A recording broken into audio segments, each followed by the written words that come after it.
Finya kitu. Finya kitu. Aya. Ati finya hiyo kitu. 5, 4, 3, 2, 1.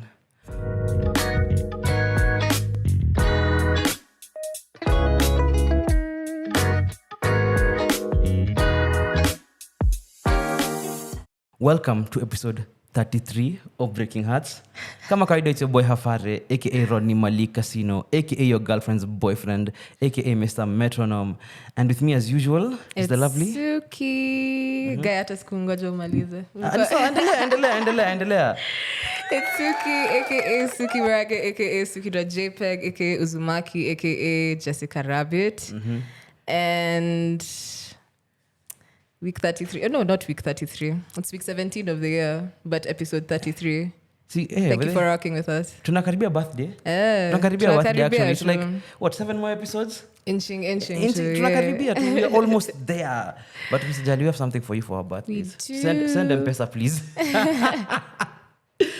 Aya, thank you so much for being with us again for episode 33. Thank you for sticking it out, kama kawaida. Now, let's get into it. The weekly listens. Anza manianze. Anza. Again, zangu si mingi. Two projects. You know how my week was? Yeah. Kazi imekuwa mingi sana. The yoke of capitalism is breaking my back. Inanimaliza. Why couldn't I be a trust fund baby? A nepo baby, sawa? I want to be Shailia. You'd have been... Oh my God. Anyway, so 2 projects this week, both of them hip-hop. One from last year, one a deluxe version of an album that dropped this year. Again, more Black Superheroes by Westside Boogie, one of my favorite projects from last year. Such a cohesive project, by the way. Like there isn't, I feel like it was overlooked last year, but there isn't really a miss on that project. There isn't a step where you feel like, maybe the artist should have taken another direction, or maybe they should have done this or that or this or that. Every song lands, every song hits. There's a song on there that I really like called Nonchalant with a singer called Mami. And it's a song about like unrequited love. It's similar in vein to John Redcon by Sa. Oh, nice. So it's a really, really good song. And it's so vibey. It's not as... You know the way like Nini unrequited love songs are like slow and zimejaa to so much pain. That one is it's very bouncy. Like you can listen to it in the car. It's like crying in the club music. Okay, I get but that. There are some really good features on that album, including Soulja Boy, who again big Soulja, big Draco. Oh, Yeah. He copied my whole fucking flow, word for word, word for word. That Draco, Gucci headband, Soulja Boy. It's a really fun project to listen to. Yeah. You probably should get into it if you haven't. Actually, Westside Boogie has a very dope discography. For an artist that's been bubbling under for a minute, his discography is quite solid.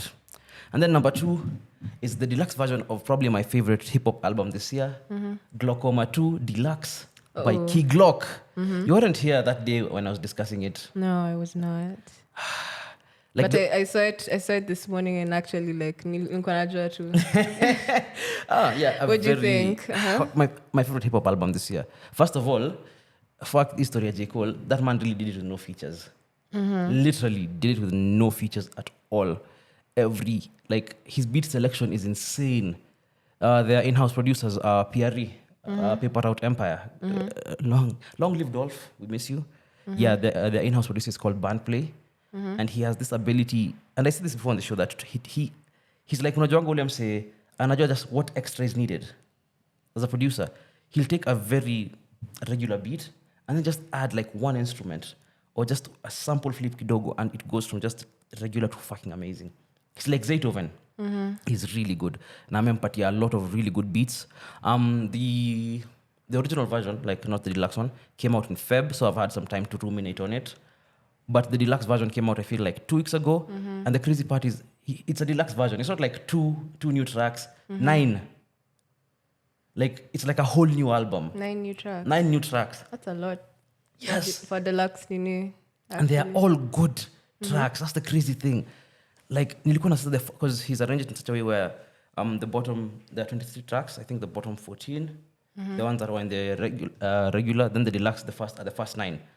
Like everything flows so seamlessly. Even like Izo deluxe, you're like, because normally younger deluxe versions have like throwaways. Yeah. Like Shikeni too. No, those are not throwaways. There's some songs on there. Mama Said So, Presidential Rolex. Oof.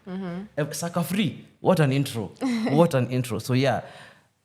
Again, I worship at the Church of Kiglock. Please join me. Probably the best rapper you're not listening to right now. Yeah. That was it for me. That's dope. Wait. Nimefinya sana. So Nimefinya at once. Nimefinya sana. No, this one went on. So guys are gonna be so confused. Akiskiza, what are those effects? Girl, poleni. Bado tuna understand technology. Not me. Mafia. Anyways. So this year I've been listening to a lot of Balance. Like amekuwa akidrop vitu mob sana. And recently he dropped Project Chai with a rapper called Chai. I really liked it, but I think the only comment that I would have is the song that starts the project. It's an EP. And the song that starts the EP is called Truman Show.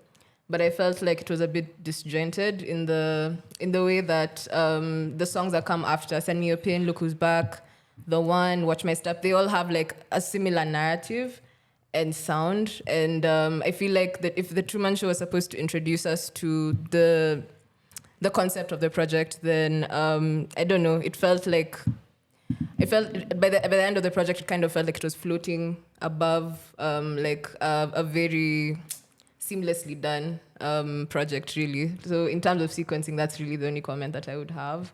But I really enjoyed it. And then I also haven't really been in the headspace to listen to too much new music.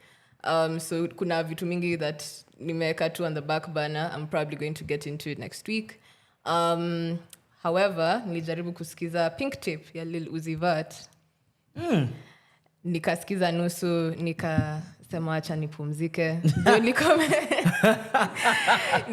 It's like a 1 hour long project. It just felt like siku ingine tutarudia, you know. And I only had one comment. Have you ever noticed how Travis Scott kind of sounds like he should be performing at cathedrals? Like he has this very cathedral vibe to him, you know. What the hell? Unamweka tu Italy anasema, oh, yeah, like there's just something to his voice. I was about to make the darkest joke ever, but I won't. I'm afraid of the Catholic Church. What's yours? So I relax. I don't want to get killed. Anyway, girl, yeah. So unfortunately, that is all I had for this week. Fortunately, because Balance, a week listening to Balance is always a week well spent. Yes. And as for the Lil Uzi project, nitaiskiza tu tena. We still have not listened to the Killer Mike project. Yes. But then I realized that yosi business here to sana. Like Killer Mike, he's a known liar. He's telling people, oh, Andre 3000 has an album coming. That nigga didn't make no album ever. Andre 3000 is somewhere in Japan. Sawa. Okinawa prefecture. He apologized for it. He's speaking Japanese speeches in a tree while wearing an overcoat. Sawa. This man does not give a fuck about you fans. Sawa.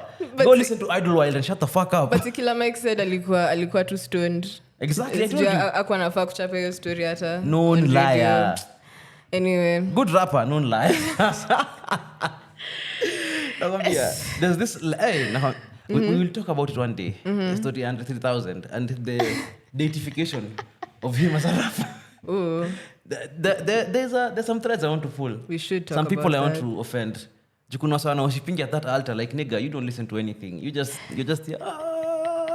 Anyway, that's neither here nor there. I was just gonna say he makes beautiful music. Let's not do that today. Let's set aside a day when you can bring your two chats and Oh no, this is talk your shit. This is heavily It's like you should research equal to it'll just come flowing.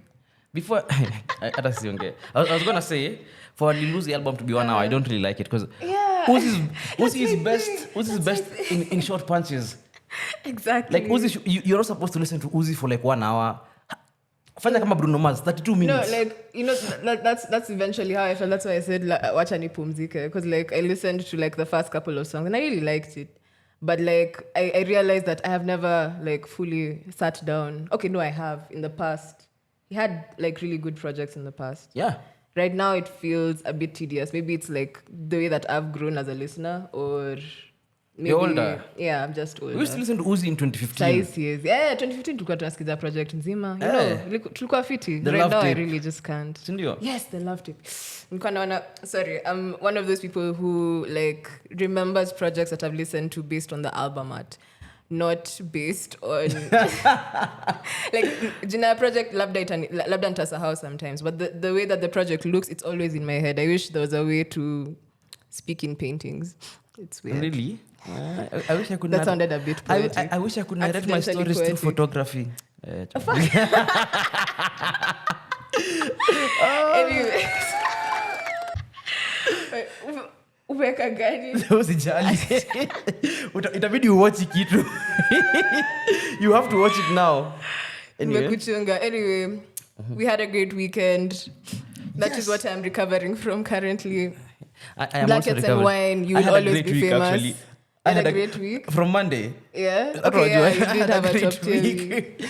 Yeah, but yeah, tell us about your weekend. Actually, you had quite a bit of activity going on from I Saturday went to to like major gigs. I went to the Bob Collymore Jazz Fest. It's no longer called the Safaricom Jazz Fest, the BC Jazz Fest, and it was a vibe. I want more events like that. Yeah. First of all, ilikuwa you buy a ticket, you bring your own, like it's like a picnic setting. There are vendors inside, but you can bring your own booze, bring your own food, snacks, whatever. Kuja na shuka. There were seats at the back, at the very back, ndo kulikuwa na viti. Right in front of the stage, ilikuwa place unaweka your shuka, and then you sit down and you vibe. And then, if you didn't have a shuka, they gave you one. Oh, nice. Yeah, like there were girls walking around giving you like shika, lay down in. It was really cool. The music was amazing. And I love how well organized it was. Every time I talk about a bad show, I go to a good show and I'm like, yeah. The sound that was there was the sound that the people at Boyz II Men deserved. Yeah. Shout out to Gig Dynamics. They know what they're doing. They really do. Nice. The gig was fire. There's some artists, some girls from Mauritius who came on stage. I have forgotten their names, but a friend of mine did take their card. I really want to go through their discography. They were amazing. There were so many good acts, and they were like, this is from my last album, from my next album. And you're like, guy, this is nice. And then in my head, I'm like, wow, imagine, Nani, who could sample this? Like, imagine Mr. Lu could flip this Vinoma Sana. You know, that's what I was thinking throughout the show. And the show ended at 8:30. Prompt. 8:30. Prompt. Exactly. Unaenjoy hizi vitu It's sana stuck. bana. What the fuck? Is it stuck? Siwache. No, like, you're stuck. Imeacha. Achana tu nayo. Okay, fuck it. Ukifinya tena. Technical difficulties. No, iko sawa. Usipige mara mbili. Okay, fuck. I may have lied about knowing how to use technology. I may have lied. Sawa. Okay, oops, umenipata. You got me. Sawa, oops. But anyway. Umejifanya tech savvy. Anyway. Umekwambia nini sasa? Yeah, the gig was so much fire. Like, 8:30 you were out. That's good. And I was home by 10. Asleep. Evil. Drunk out of my mind. Tequila ilikuwa imenigonga vibaya. Then jana woke up, went to blankets. Again, blankets, like there's a base limit of blankets of like kuna limit blankets wataipita, like below hawataikuwa chini hapo. There's a level of quality that you get from blankets that you can't get from any other like event organizers. That's true. Like timekeeping, the vendors, the food, everything about the event is so well organized that all you have to do is just come and watch the music. At no point will you ever feel like, oh, I'm being shortchanged, I'm being this, I'm being that. All of you are in the center.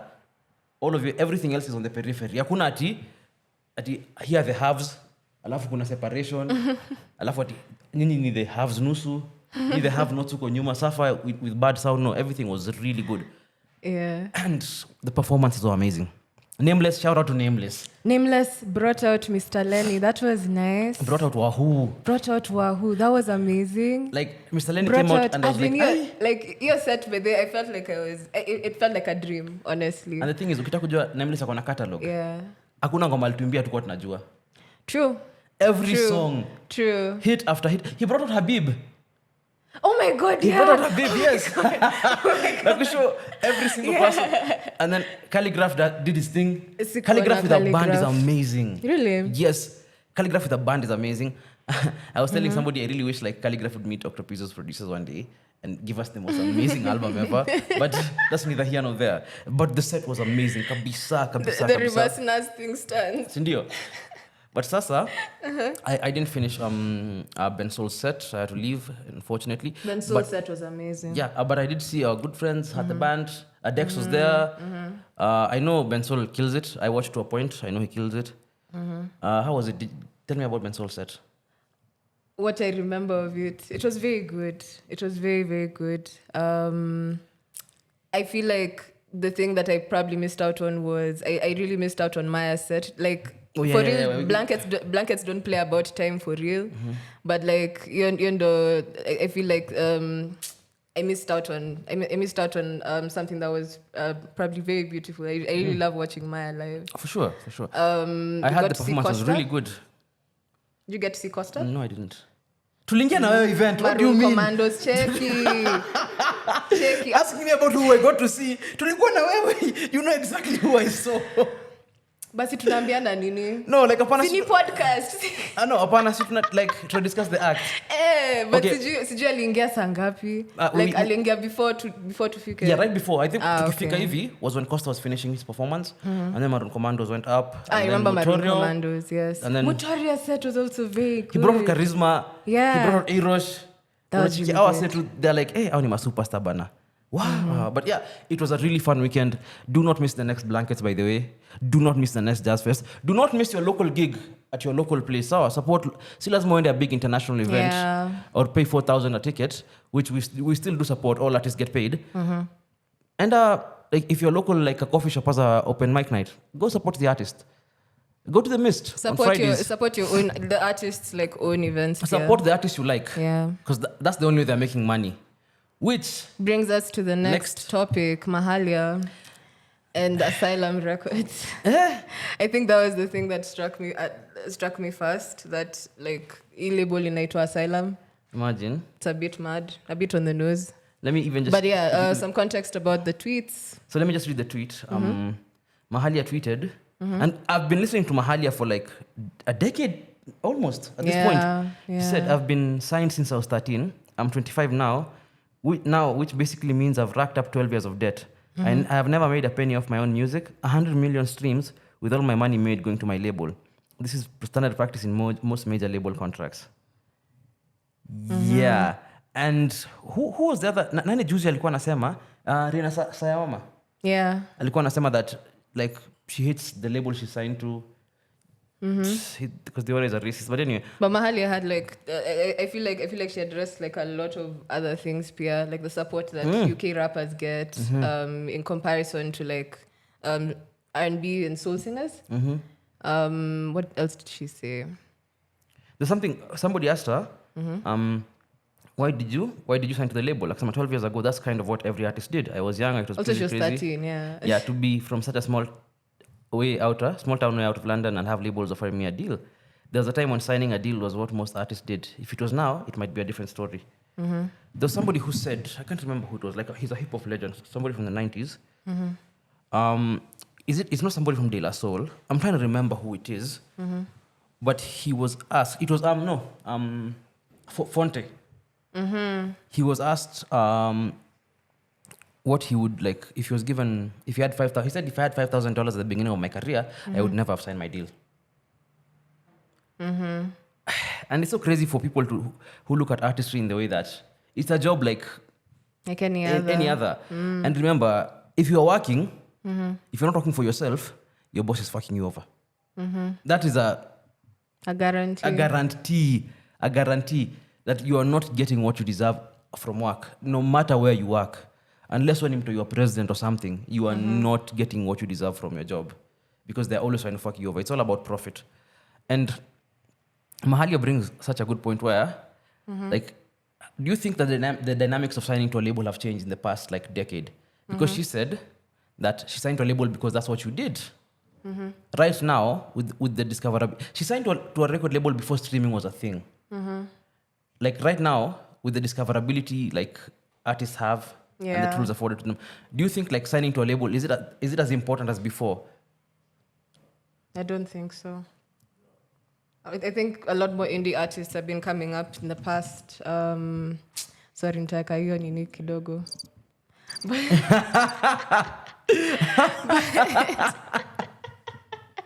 My God.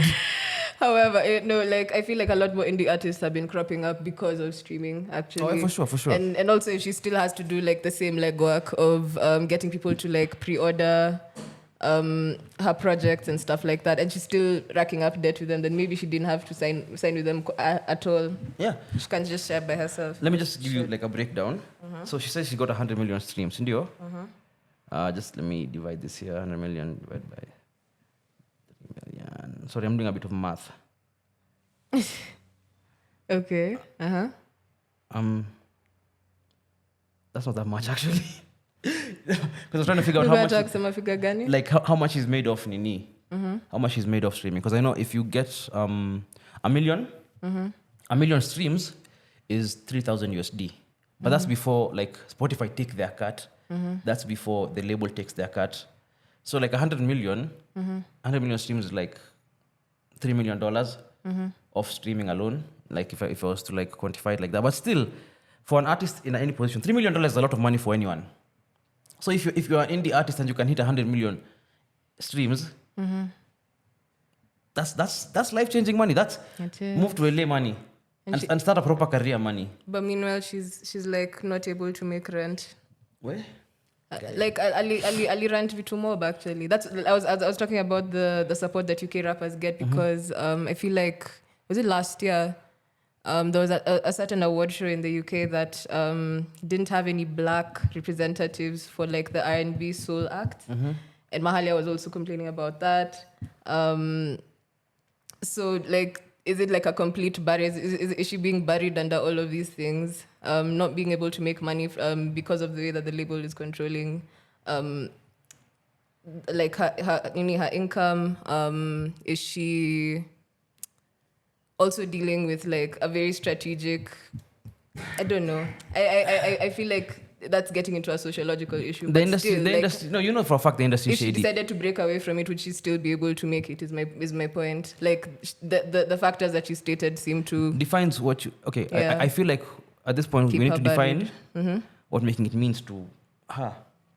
Because I feel, come on, Ani, what's her name? Just surviving. I feel the babe. That's what I gathered. I don't know if Tinashe. Yeah.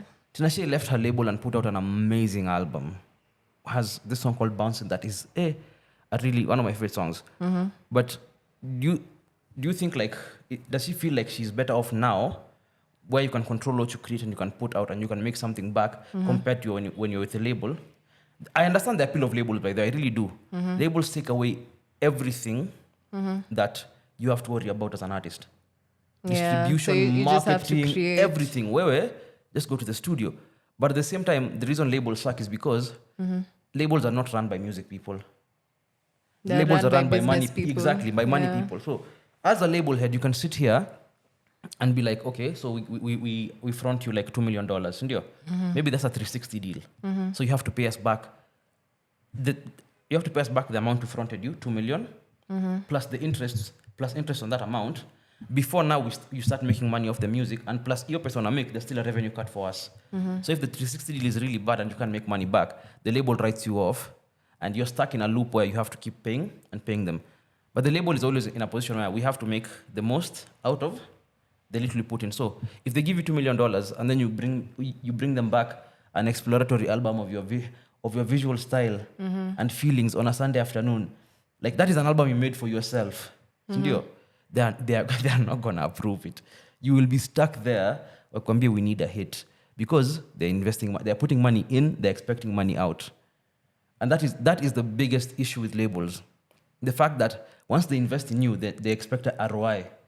And if the ROI isn't coming, they can just shelve you for good. And you as an artist, you're like, me, I thought you guys were just signing me because you thought I was good. Nobody signs you because they think you are good, by the way. This is very important to have any artist listening. There isn't a single label that will sign you because they think you're good. They'll only sign you because they think you can make them money. Those two things are not related.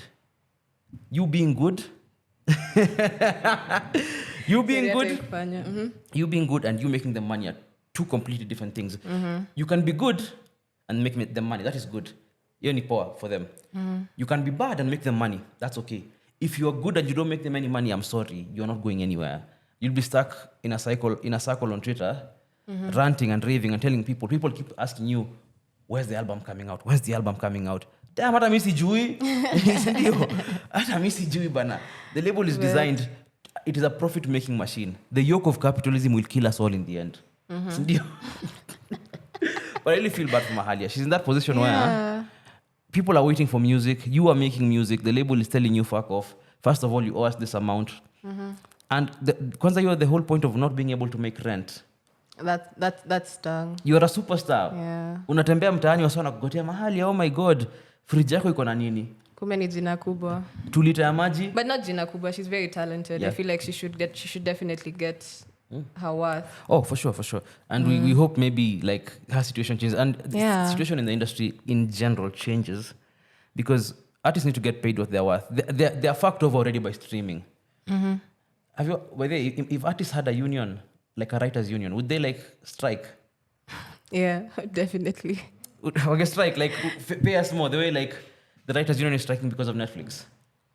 What would people do? Like you just stop listening to music. Like what does a strike look like in that sense? Pulling their music off streaming. Putting their music off streaming. Pulling it off. But do they even own the rights to their streaming? Do their masters? Imagine. You write a song, you produce, but it's not yours. The Scooter Braun story. Damn. Ndio maana kuna a million songs zimeandikwa Taylor's version because Taylor Swift doesn't own her masters, which is crazy to think about. One of the biggest artists in the world still has label trouble. Damn. But anyway, there was one more thing we wanted to go through, and it's actually something that I thought about yesterday while we were at Blankets. We managed to spend some time with a legend of Kenyan music. Yes, we did. Yes, we were with Big Pin. Shout out to Big Pin. Shout out, check him out. He has a podcast, by the way. Yeah. And the podcast actually, and I know you haven't been on Twitter.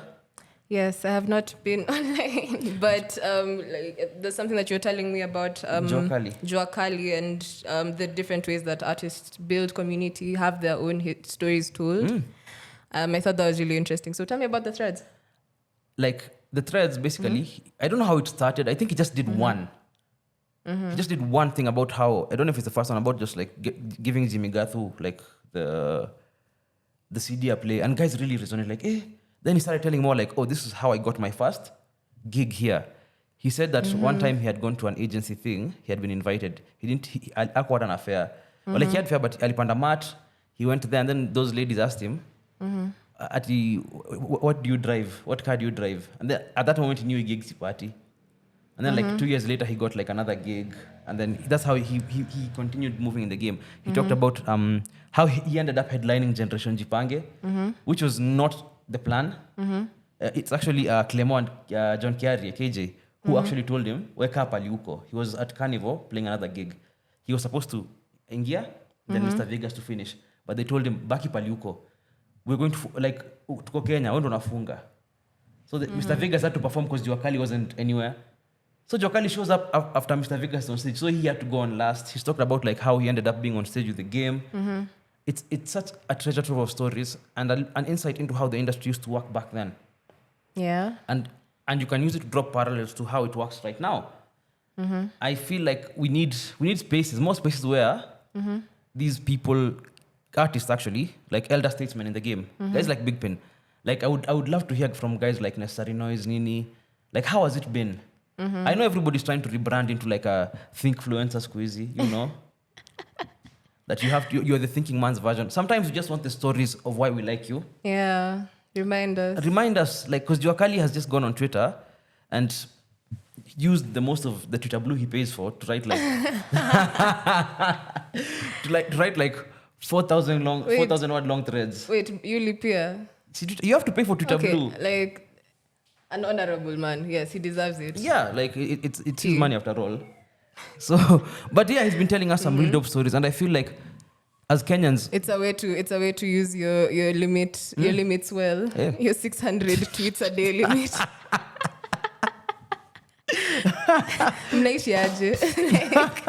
Vibaya sana. Vibaya sana. Oh my God, elongated muskrat. What has he done? Nothing of importance. To your beloved app. Hey, me I'm on Reddit and TikTok.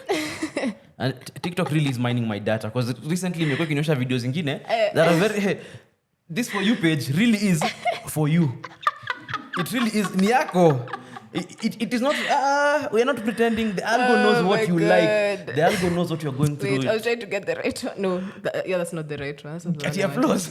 Applause in a bow. But yeah, I was saying the algo knows exactly what I'm going through. Hey, damn. Anyway. So what was I saying? We need more spaces, more diverse spaces where artists can tell their stories without like directly, because Twitter is such a dope place because it's just a tweet. A tweet can go far very fast. A viral tweet goes all over the world in a day. 200k retweets, unaangalianga hapo views, 117 million people have seen this tweet. That's crazy, yeah. So for Joakali, I feel like him, because guys are telling him, go start a podcast, tufanya nini tusikize, fine. But the most accessible way for you to tell your story is through the medium you're using now, where everyone can see you. No, but podcasts are also Oh, great. no, that's I right. I feel like voice, YouTube actually. Yeah. That's how CTA also like built an audience. It's the stories that we always wanted to hear, but like with an interviewer that also understands the nuances of the story, which is great. But you're saying like in the sense that like in the same way ana tweet peke yake pia atuambie hizo story peke yake or no pana mimi nasema tu like when you're giving these stories, because the stories are there and I know the artists are trying to figure out how can I give you these stories, because there's so many things that have happened in Kenyan music through so many years. There are guys who've been involved behind the scenes for so long who have so many things to say, and I feel like if you're going to tell a story, fine, choose whatever medium you want, but for just audience understanding and for an appreciation of what Kenyan music is and has been through, the most accessible method would be the best one. In this case, really. That's why I really love that Joakali goes to Twitter first. He'll start the podcast. He'll start the podcast and go more into depth on this and that and this and that and each moment.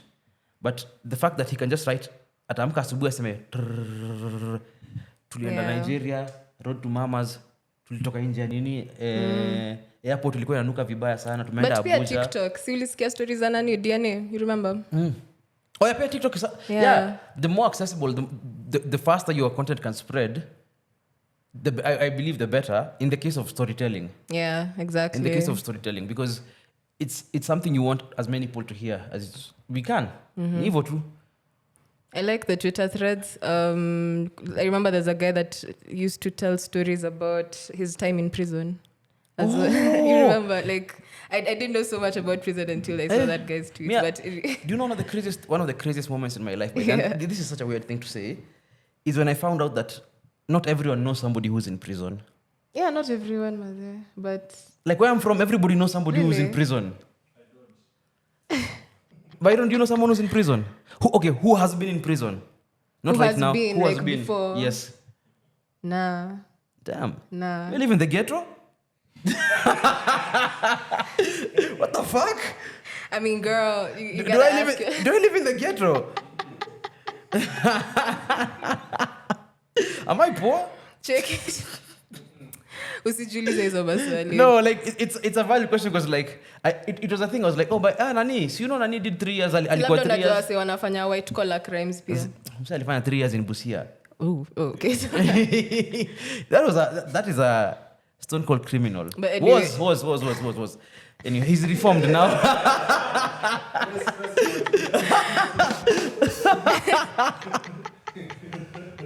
He's reformed now. Let me just say. So, and that man he's reformed now. Make a sparkles. So, it's sparkles. The sparkles emoji. Sparkles emoji. Yeah, but that's what that sound like was to me. So, I'm a reform. That sound kama mtu anacheza hapa. I'm a reform. Now, the thing is, he told me about prison life. Yeah. And hey, heaven's sake, I would never want to go to jail. Kama kuna mali sitaki kuenda, jela. Jela ya Kenya. Hii story hata naweza sema on the mics are open, lakini jela ya Kenya ogopa. Hata Central Police usiingie. if you've been to Central Police Station and you're a law-abiding citizen, you will never want to go back there again. Trust me, you will never want to go back there again. That man told me, and this is such a weird non-music story. Oh, it's music related. That you know. I love how you managed to tie it back. I was like, tunaanza kuongea stories za lunch. No, it's music related. So apparently, there are guys who go out on like mnaenda court or something, and then like guys wanakupatia door, like unaletewa simu, and you know, like they put it up their ass. Ndio. So there are guys who like wanajulikana for that thing. So aliniambia there was a time alikuwa amechill tu kwa cell, somebody had gone and come back, and then you know he had put 3 mobile phones, the Katululus, ndio, a phone charger and earphones. Alikuwa ameletea wase like, and then it was like earphones juu wasa alikuwa anataka kusikia Ramogi FM. Watu wako like in prison, but they're like, we need the earphones to connect iko antenna tusikiange tu radio usiku. I have a very specific joke about, you said he put these where? Up his ass. Earphones. Yes. Hata earphone ndo ilifika nikasema earphones. Like I get the earphones ama ni like the usual ones. Zikiwa na wire. Ndio. Aje. Exactly. Ukiwa jela. Oh my god. But the things people go through in jail. Oh my god. Just to listen to Benga. Oh my god. That's how you know it's an elite genre. Oh my god. No, I've already pictured it. It's already trouble, bro. It's like, not the 3 phones in Akusumbua. So is it? No, like it's because to me in my head now it's like a tale, like a tale. Are you okay? No, please make a sound. I need a sound, bro. Make a sound. I'm in hell. Oh my god. Let me nakwambia don't go to prison unless yes, girl. You want to listen to Benga on a butt phone. No, okay. One of those fake Nokias. Yeah, Benga is the shit though. Exactly. We actually have that. Oh my god. Anyway. Thank you for that charming story. Exactly. I think how you went from I'm documentary. Extremely disturbed, but you see, extremely intrigued. Yes. I could tell my homie pianze kuandika threads about his time in prison. Anaweza kuwa celeb hata anaweza kuwa celeb. Tutamvalisha suti tumpeleke JKL. Churchill being paraded. Unajua huyu? Huyu ni yule anasemanga vinya alikuwa anafanywa jela. Shout out to my homie. We need more prison awareness, bro. Yeah, hey. But yeah, shout out to him, man. Shout out to him. And like he's reformed, he's doing the most. Congrats, man. Like, congrats to him. Sema jina hapa. Alikuwa anapelekea wase bangers. That's also like he's an all-round good dude. I feel like akona redeeming qualities. Yeye ndo aliniambia tu aliona mtu akitoa. Si alikuwa ameweka. Kwa sure. Okay, where's it kwa sure? Like I wouldn't know, by the way. Labda amefanya his own type of that. You're in prison after all. This has gone completely off the rails. I feel like that's the perfect the point perfect to leave end. it. Yeah, let's tuachie tu hapo. Thank you so much, guys, for vibing with us. Episode 30. Possibly our shortest episode. 33. No, it's around. Yeah, like it might be. It's a safe time. But it's a safe time, and we both are tired. So anyway. We are, but like we hope you've enjoyed today's episode. Remember 2 things, sawa? It went left, but you know. I want you to remember 2 things. The right thing, I guess. The 2 things I want you to remember from this episode. Number 1, don't trust the label. I've said that a million times, but don't trust the label. Number 2, you can put headphones up your ass. I wasn't gonna say that, but it's fine. And please don't try this at home. Where can you stuff your WWE? But don't try this at home, at school or anywhere. If you ever go to prison, just make sure to carry some Benga up your ass, I guess. Literally, finya hiyo kitu. Gani? No. Anyway, thank you so much, guys, for vibing with us. We'll see you episode 34. See you, babies.